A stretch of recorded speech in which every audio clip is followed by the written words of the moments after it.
Hello mga Zay! It's me na naman. Dahil nga napaagang pasok ko sa trabaho, isipan ko gumawa ng bitbit. Una ko nga ginagawa, isinusuot ko ang aking uniform. Oo, uniform ang tawag ko. Kasi kung susuotin ako, uuwi akong butas ang damit ko. Kung bakit butas, hindi ko rin talaga alam eh. Dahil nga tulalipang person, tara, at magkape tayo. Nung nasa Pinas ako, hindi man talaga ako mahilig magkape. Pero nung simulang nagtrabaho ko dito sa Korea, kailangan mo talaga ng pampagising. At dahil tong Maxim na tong free lagi sa mga factory, arty pa ba ang person? Napunta ng kwento ko sa kape. Ganito nga ako magtimpla ng kape. Yung hot water lang para lasang-lasa mo yung asukal. Oo, asukal. At ito pa, nagsasabi sa akin ang dirty ko daw, timpla ng kape. Eh ano naman, pinamimix ko daw kasi yung sachet dun sa kape ko. Party pa ba ako? Makain nga ako ng dirty.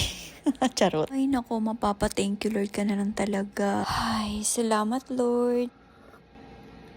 At ito na nga mga gagawin ko for today. Itong araw talaga na to is overtime ko. Overtime o part-time? Ay, ewan. Yun ang tawag nila. And ito nga pala ang hand gesture ko araw-araw. May isa pa nga akong routine kapag maaga ako. May time tumunga nga ang person. Ang pwestong gustong-gusto ko dito sa part na to. May bintana. May sikat ng araw. Talaga yung natatamaan yung balat ko. Ang nasa isip ko dito. Sana walang stress to. Huwag ako masyadong mapag. Hindi niisip yung mga plano sa para magkaroon tayo ng magsikap. Ano daw? At dadako na nga tayo sa kung ano talaga trabaho ko dito sa South Korea. Ako ay isa computer embroidery operator. Pero parang iba na nga eh. Eh paano ba naman? Lang kamatayang gupitin ang ginagawa namin. Ito rin naman yung mga finished product ng mga gawa namin dito. Dahil nga sa kakagupit, sakit sa kamay. Pero alam niyo yung nakakatuwa. Or ang maganda, hindi nakakainit. Parang ang bilis ng oras. Kasi parang nababaling yung oras mo dito sa gupit. Masakit. Oo. Lalo na yung sa pagtayo. Pero aangal pa ba? Magre-reklamo pa ba? Itong nagpapasahod sa akin. Kaya more gupitin pa, sadyang ni. At ito na nga, ipapakita ko sa inyo yung mga ginupit ng panggabi. Ito, kasi morning and evening ang trabaho namin dito. Kumbaga, may mga karelyebo.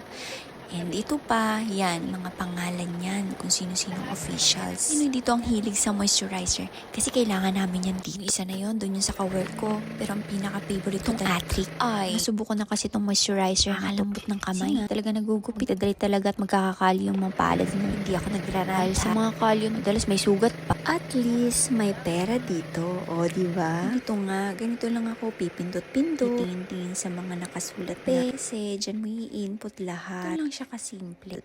Dot. Pag na-input na, edit mo na, andan ng makina. Ganun lang kasimple ang trabaho din. Baga, computer kasi siya. Hindi ka na magmamanong embroid. Alam mo ba, matagal nga ako nag-aaral niya. Abot ako ng tao. Kasi iba-ibang klase ang machine. Sa'yo na nga dahil walang amo. Pwede tayo maging kiti-kiti. Tara! At ito talaga ang papagod sa'yo. Yung mapuputol ng sinulid. Susulot mo sa karat. Tatas-tas ka. Minsan, yung babin sa ilalim o yung sinulid sa ilalim pupulupot. Hindi siya magkukonek sa sinulid sa taas. Sa buhay nga, hindi laging perfect. Hindi laging smooth. May mga trials and error. Kaya dapat mahabang pasensya. Kasi magsusulot ka pa ng sinulid sa karat. Pati ba naman ito ikikwento pa?